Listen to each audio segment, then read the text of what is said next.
pra të pafundme, por në fundit, Frashëri, si pas konceptit ton të paktën, nuk është një vend banim, por është meka shqiptarizmit,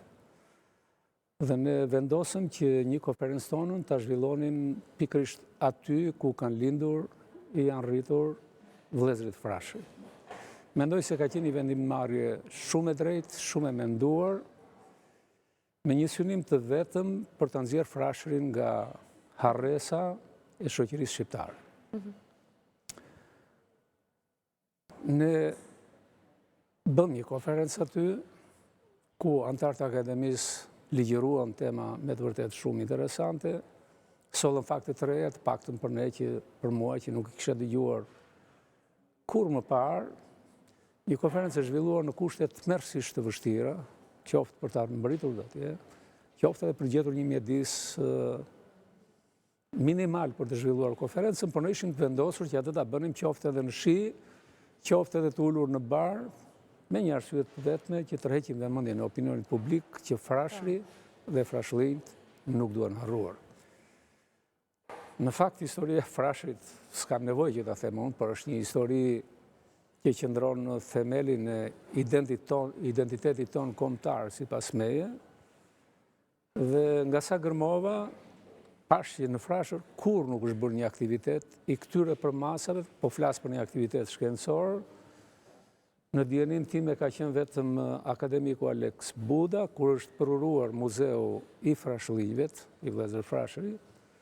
dhe pastaj nuk është zhvilluar absolutisht asnjë aktivitet tjetër, janë zhvilluar në Përmet, mund të jenë zhvilluar në Tiranë e kështu me radhë. Kjo është një gjë shumë e rëndësishme. Frashëri dikur është shkatëruar në vitet 13-14, është djegur totalisht, dhe tani ne kemi harruar, nëse atëherë është shkatëruar, tani ne kemi harruar Frashërin, e përmendim në përrecitime, konferenca e tjera, por për ta prekur tokën, baltën, atje ku lindën frashëllinjt dhe u rritën, mendoj që e kemi harruar dhe e kemi lënë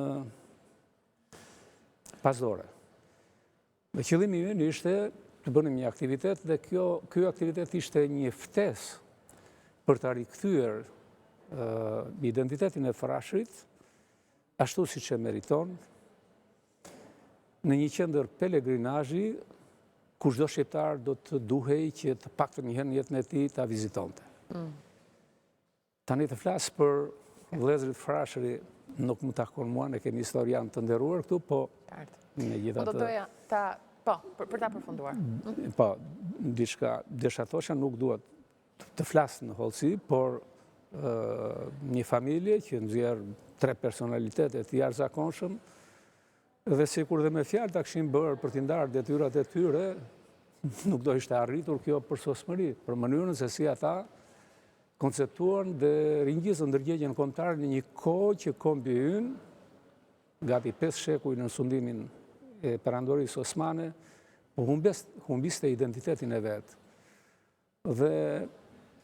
ideja jonë ishte që janë disa momente historike të cilat nuk duhet në harruar, dhe veçanërisht në kohën e këtij globalizimi, kur vlerat kombëtare treten çdo ditë pa kuptuar, por nuk duhet harrojnë disa pika që janë shumë të rëndësishme. Siç është Frashëri, që lindi frashëllinjt, siç është Kongresi i Manastirit, për shembull për letrat e gjuhës shqipe, që është një moment shumë i rëndësishëm, siç është lidhja e shqiptarëve dhe Prizrenit, organizuar po nga Abil Frashëri, e për të shkuar, kjo na çoi pasaj deri tek pavarësia që janë momente shumë të rëndësishme. E qartë, kuptoj. Po për ta vjuar bisedën me profesor Xhufin, ju profesor keni bërë publike fakte të reja mbi rolin